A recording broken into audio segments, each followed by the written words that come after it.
Dela mah istri. Kunaon sih? Jadi pada khawatir gara-gara pemberitaan banyak mengenai penyiksaan gitu. Jadi pada, oh kamu jangan gitu ke aku ya. Aku nggak mau kamu gitu-gitu, jadi panik. Ya, tidak perlu panik juga. Tadi Mama kalau ketemu Dela, Mama ngomong. Tidak semua laki-laki.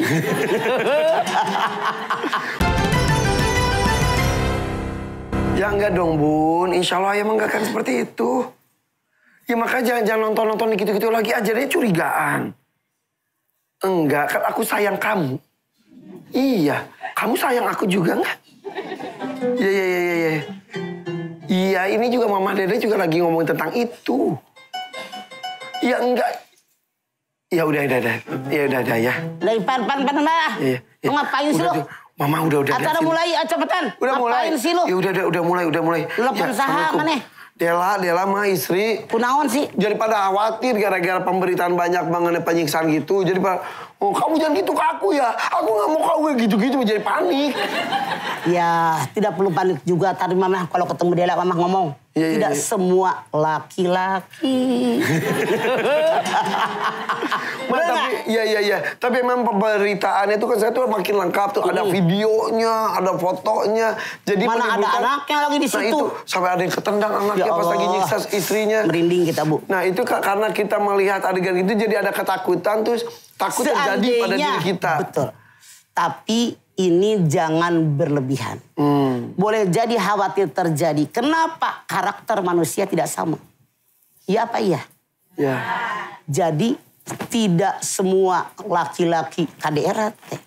Tidak semua perempuan KDRT.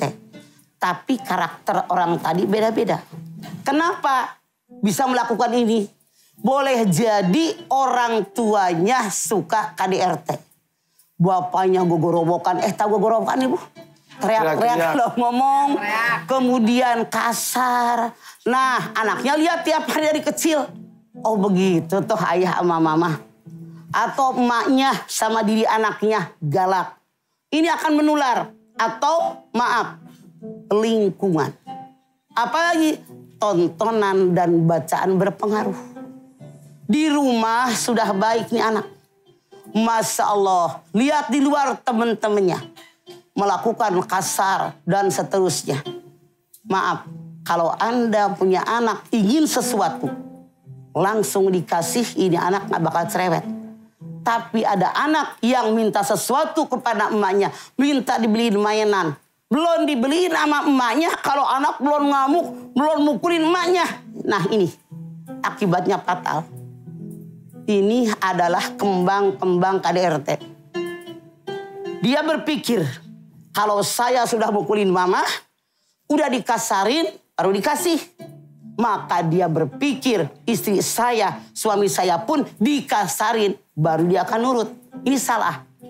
Karena apa yang mereka lihat, apa yang mereka dengar, itu mereka melakukannya. Jadi kalau kita tidak ingin punya anak kasar KDRT, kita lemah lembut. Punten, saya ambil contoh. Ada anak lari. Emang di tengah rumah ada meja. Jedot, kena pojokan meja.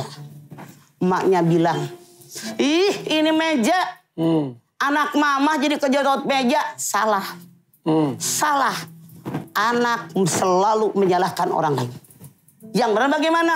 Adek sih udah tahu ada meja, makai lari. Pelan-pelan dong kalau jalan. Katakan siapa yang salah, dia yang salah.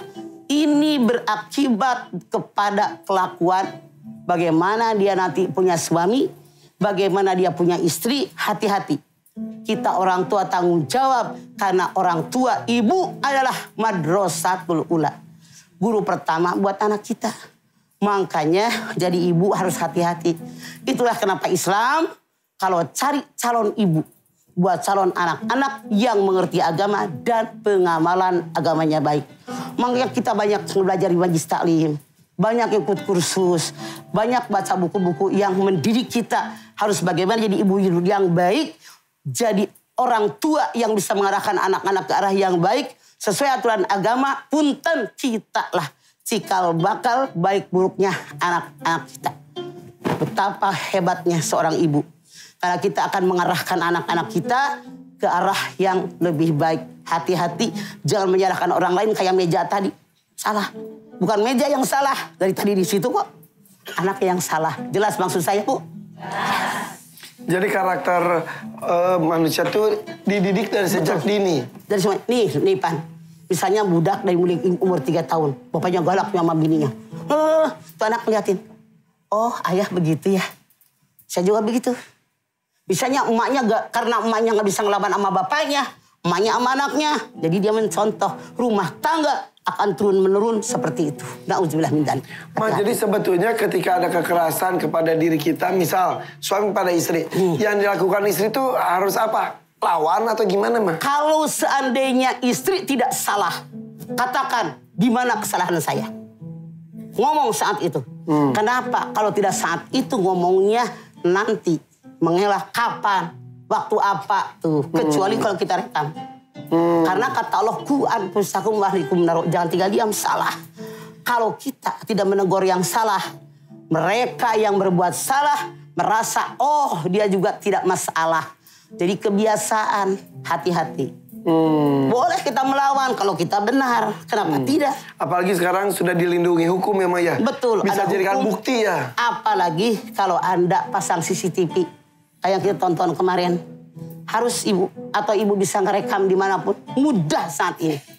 Tapi kita harus memperlakukan diri kita. Anak kita, keluarga kita dengan sebaik-baiknya. Jangan menyakiti dengan fisik, dengan mulut kita. Jaga. Kalau kita bertahan untuk anak, terus suaminya masih terus menyiksa, terus berlanjut dosa dan dosa. Dalam Islam, tidak ada mempertahankan rumah tangga buat anak. Kalau Anda ngebelain, saya mah demi anak. Biarin rela, saya mah digebugin. Itu kebodohan. Otaknya nggak jalan. Kalau kita digebugin, apalagi kalau digebugin pala, dijerotin, kemudian geger otak, bagaimana ngedidik anak? Iya. Saya sarankan, kita perempuan punya hak untuk bahagia. Punya hak untuk tenang, menikmati hidup. Kalau Anda punya suami, punya keluarga, menyakiti Anda, lebih baik gugat cerai. Mendingan nggak punya laki daripada punya laki nyakitin. Biarkan anak kita didik dengan tubuh kita yang sehat. Yeah. Bayangkan kalau digebukin tiap hari, bonyok lalu gimana ngurusin anak? Iya betul. Anak pun diberikan pemandangan seperti itu juga jelek ke anaknya. Jelek, direkam sama dia. Yang namanya anak, Pan. Itu anak-anak itu fotokopi yang paling canggih. Seumur hidup tidak akan hilang apa yang mereka lihat, apa yang mereka dengar. Hati-hati. Oke. Sip, kalau gitu. Kita buka pertanyaan lagi. Siapa yang mau nanya? Dan Tegal, monggo kali ini. Ipan sih kan udah lulutan jelema teh. Silakan. Assalamualaikum warahmatullahi wabarakatuh. Waalaikumsalam. Perkenalkan, nama saya Waryuni dari Majelis Taklim Fatayat NU Ranting Bongkok, Kecamatan Keramat, Kabupaten Tegal, Jawa Tengah, Indonesia Raya. Bu Waryuni, monggo. Nggih. Mohon izin bertanya, Mah. Ku izinkan. Akhir-akhir ini banyak sekali tuh orang yang memaksakan niat untuk pernikahan tidak hanya untuk beribadah, namun ingin kepentingan duniawi saja. Nah, ini ada kasus sehingga muncul perceraian. Ada kasus di lingkungan kami, rumah tangga sedang hamil muda, tapi sudah punya anak, Mah. Namun sepertinya suami ini memiliki semacam penyakit kayak psikopat gitu. Dia kalau tidak mengantam, tidak menghajar istrinya, tidak kurang puas gitu. Pengen kayak gitu terus. Nah, ini apakah istri boleh menuntut cerai, tapi suaminya tidak mau? Setiap hari rumah tangganya diwarnai dengan lempar terbang piring. Ini wajib dibawa ke psikolog. Dibawa ke psikiater. Mereka adalah ahlinya. Cuman per jam hitungannya lebih mahal. Seandainya dibawa ke psikolog, dibawa ke psikiater, tidak juga sembuh, silahkan istri harus minta cerai. Karena siapapun kalau punya suami psikopat, Bu, pasti saya bilang jam berapa gue digebuk, jam berapa gue ditendang. Kalau suami psikopat, maaf dalam tanda kutip, ketika akan berhubungan badan pun isinya ditendang, dipecut, diikat di ranjang. Ya Allah, ini nyata. Makanya saran saya, obatin dulu. Kalau nggak mempan, mundur. Tidak berdosa. Karena tujuan pernikahan, sakinah, mawaddah warahmah, tidak ada dalam pernikahan orang yang psikopat.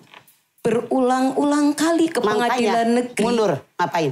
Pengadilan agama minta cerai. Mesti gagal. Walaupun suaminya tidak mau menceraikan. Kalau kesalahan suami jelas, saya yakin hakim mengetok palu, tak cerai. Asal dia mengadukan masalahnya bahwa dua orang laki-laki balik berakal sebagai saksi. Sedang hamil mah. Mau hamil kagak hamil. Apalagi ntar bonyok dua-duanya. Iya. Makanya disarankan dikumpulkan bukti-bukti Maya. Iya. Misal bekas luka difotoin aja atau ada rekamannya suara atau iya, kayak video. yang perempuan mengadukan permasalahan. Ini buktinya bahwa dua orang laki-laki balik berakal sebagai saksi. Walaupun suami tidak akan menceraikannya, tapi hakim ketok palu selesai. Jadi walaupun suaminya menolak, nggak mau. Walaupun menolak, kecuali kalau suaminya nyogok hakim, hakim yang mau disogok, itu yang salah. Gitu. Oke.